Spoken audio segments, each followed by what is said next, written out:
Hello students, welcome to HIBA Max 12th Standard Business Max Chapter 1 Matrix and Determinants. Example sum பார்க்கலாம். Example 1.1 Exercise sums already solve பண்ணிருக்கேன். So சேனலில் போய் மறக்காமல் பாருங்கள். நம்ம channel இது வரைக்கும் நீங்கள் சப்ஸ்கிரைப் பண்ணலாம். சப்ஸ்கிரைப் பண்ணுங்கள், கூட பெல் அக்கௌண்ட் செலக்ட் பண்ணிடுங்க. உங்கள் ஃப்ரெண்ட்ஸ் சர்க்கிளையும் ஷேர் பண்ணுங்கள். ஃபஸ்ட்டு கொஸ்டின் வந்து எவாலுவேட் 2, 4, -1, 4ன்னு கொடுத்துருக்காங்க. இப்போ மேட்ரிக்ஸ் நம்ம ஆல்ரெடி 10th ஸ்டாண்டர்டில் பார்த்துருக்கோம். சரிங்களா? 10th ஸ்டாண்டர்டில் மேட்ரிக்ஸ் எப்படி பார்த்துருப்போம்னா ஆட் பண்ணுறது, மைனஸ் பண்ணுறது, மல்டிப்ளிகேஷன் பண்ணுறது, இப்படி தான் பார்த்துருப்போம். கரெக்டுங்களா?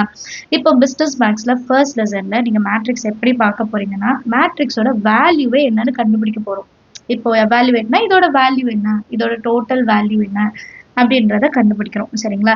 ஸோ இது 2x2 மேட்ரிக்ஸ். 2x2 மேட்ரிக்ஸ்னால் உங்களுக்கு தெரியும் இல்லையா? 2 ரோ இருக்கும், 2 காலம். இது ரோ 1, ரோ 2. ஸ்டாண்டிங் லைன் மாதிரி வந்தால் காலம் C1, C2. 2 ரோ இருக்குது, 2 காலம் இருக்குன்னா 2x2. 2 ரோ 2 காலம் அப்படின்னு அர்த்தம். இப்போ இதோட வேல்யூவை நான் கண்டுபிடிக்கணும், எவாலுவேட் பண்ணணும். எவாலுவேட்னா இதோட வேல்யூவை கண்டுபிடிக்கிறது. ஸோ இதோட வேல்யூ எப்படி கண்டுபிடிக்கலாம்னா 2x2 மேட்ரிக்ஸ்க்கு ரொம்பவே ஈஸி. 2, 4, -1, 4 எழுதிட்டேன். இப்போ இதை கண்டுபிடிக்கிறதுக்கு முதல்ல 2 × 4 பண்ணும். சரிங்களா? 2 × 4 எவ்வளோ? 8. நான் ஃபஸ்ட்டு எழுதி காமிக்கிறேன். அதுக்கப்புறம் ரிவர்ஸ் கீழேருந்து மேலே மல்டிபிள் பண்ணும். நடுவில் மைனஸ் வரணும், அதுதான் ரொம்ப முக்கியம். -1 இருக்குது, அப்புறம் ஒரு 4 இருக்குது. இப்போ இதை மல்டிபிள் பண்ணால் 2 4s are 8. Minus into minus plus 1 × 4 4. இப்போ 4 + 8 எவ்வளோ? 12. இதுதான் இந்த மேட்ரிக்ஸோட வேல்யூ. கிளியராக இருக்கா? புரியுதா? நமக்கு 4 வேல்யூ இருக்குது. ஃபஸ்ட்டு 2 வேல்யூ மல்டிபிள் பண்ணும், மைனஸ் செகண்ட் கீழேருந்து மேலே இருக்கிற வேல்யூவை மல்டிபிள் பண்ணிட்டு எழுதணும். 2 4s are 8. Minus into minus plus 4 1s are 4. 8 + 4 12. கிளியரா? Next example 1.2. Find the minor and cofactor of all elements in the determinants. 1 -2 4 3. இப்போ நமக்கு ஒரு 2x2 மேட்ரிக்ஸ் கொடுத்துருக்காங்க. கரெக்டாக? இந்த 2x2 மேட்ரிக்ஸோட மைனர் கண்டுபிடிக்கணும், இன்னொன்று கோஃபேக்டரும் கண்டுபிடிக்கணும். இப்போ மைனர்னா என்ன, கோஃபேக்டர்னா என்ன நமக்கு தெரியணும்ல. இப்போ எனக்கு ஒரு மேட்ரிக்ஸ் இருக்குன்னு வைங்க, ABCD எடுத்துக்கிறேன். மைனர் வேல்யூ கண்டுபிடிக்கணும்னா இந்த எலிமெண்ட் இருக்கு பாருங்க. இப்போ ஏ எலிமெண்ட்டோட மைனர் கண்டுபிடிக்கணும்னா ஏவோட ரோவை கட் பண்ணிடணும், ஏவோட காலத்தையும் கட் பண்ணிடணும். மிச்சம் இருக்கிற வேல்யூ தான் மைனர் ஆஃப் ஏ. புரியுதுங்களா? இப்போ மைனர் ஆஃப் பி வேணும்னு வைங்க, ABCD. பியோட மைனர் என்னன்னு கண்டுபிடிக்கணும்னா பி இருக்கிற ரோவை கட் பண்ணும், பி இருக்கிற காலத்தையும் கட் பண்ணும். மிச்சம் இருக்கிற வேல்யூ பியோட மைனர். இப்போ சியோட மைனர் என்ன? சி ரோவையும் காலமும் கட் பண்ணிட்டா பி. அதே மாதிரி டிக்கு ஏ. இதுதான் கண்டுபிடிக்க போகிறோம். மைனர்னா இதுதான். கோஃபேக்டர்ன்றது மைனர் கண்டுபிடிச்சிட்டு நம்ம கண்டுபிடிப்போம். மைனஸ் ப்ளஸ் நம்ம ஆட் பண்ணுவோம், அதை நான் அப்புறம் சொல்கிறேன். ஃபஸ்ட்டு மைனரோட வேல்யூ என்னென்னு கண்டுபிடிச்சிடலாம். சரிங்களா? சொல்யூஷனில் கிவன் எழுதிக்கலாம். 1 -2 4 3. இப்போ மைனர் ஆஃப் 1 கண்டுபிடிக்க போகிறேன். இப்போ மைனர் ஆஃப் 1ன்றதை நம்ம எழுதிக்கலாம். மைனர் ஆஃப் 1 இதை நான் எப்படி டினோட் பண்ணுவேன்னா மைனருக்கு எம். இதை வந்து ஃபஸ்ட்டு ரோ ஃபஸ்ட்டு காலம் எலிமெண்ட்டா 10th படிச்சிருப்போம். எப்படி இதை எழுதுவோம்னா A11 first row first column, first row second column, second row first column, second row second column. கரெக்டா? அப்போ இந்த இடத்துல இருக்கிறது A11. அப்போ மைனர் ஆஃப்க்கு மைனர் 11 ஃபஸ்ட்டு ரோவில் இருக்கிற ஃபஸ்ட்டு காலத்தோட எலிமெண்ட்டு. இதை எப்படி கண்டுபிடிப்போம்?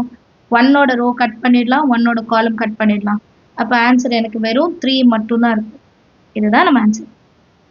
அடுத்தது மைனர் ஆஃப் அடுத்த வேல்யூ என்னது? -2. -2 எங்கே இருக்குது? ஃபஸ்ட்டு ரோவில் செகண்ட் காலத்தில் இருக்குது இந்த இடம். அப்போ M12.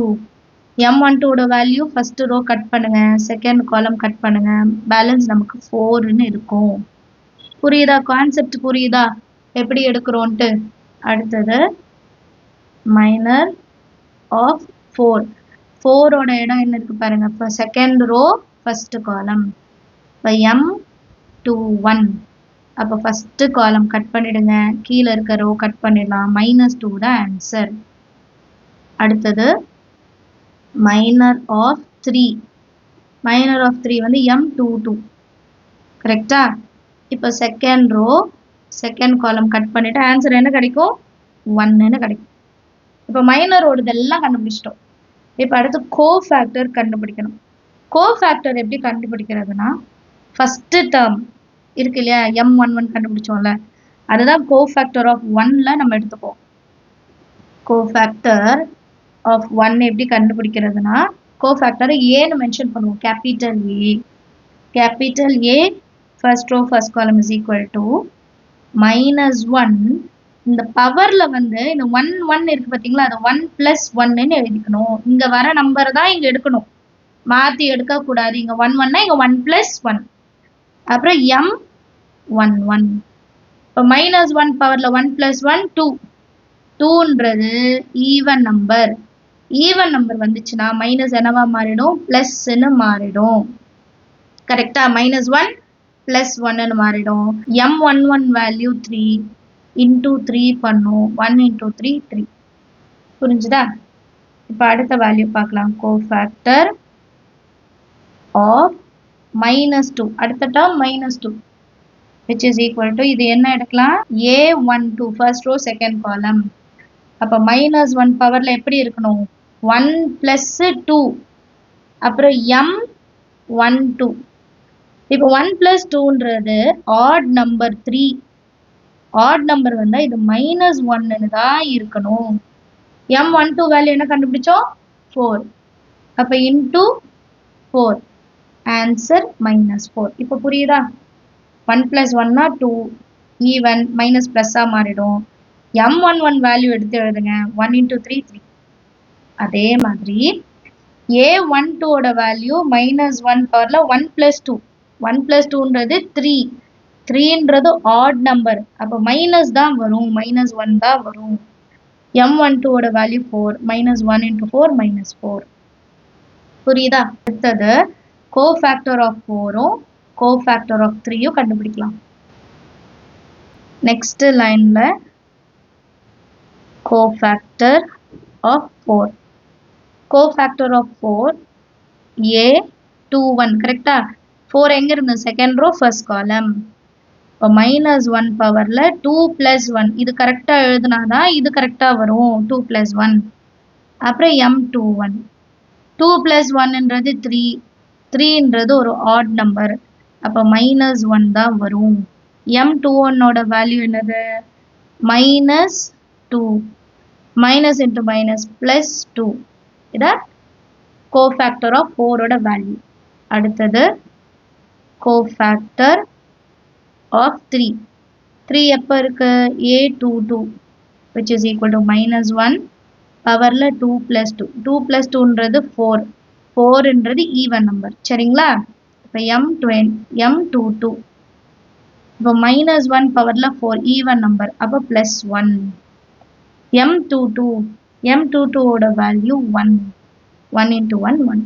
இப்படிதான் நம்ம கோஃபேக்டரோட வேல்யூ கண்டுபிடிப்போம். சரிங்களா? ஸோ மைனரோட வேல்யூ கண்டுபிடிச்சாதான் கோஃபேக்டரோட வேல்யூ கண்டுபிடிக்க முடியும். இப்போ 2 by 2 மேட்ரிக்ஸ் வந்து எல்லாருக்குமே அண்டர்ஸ்டாண்ட் ஆகும்னு நினைக்கிறேன்.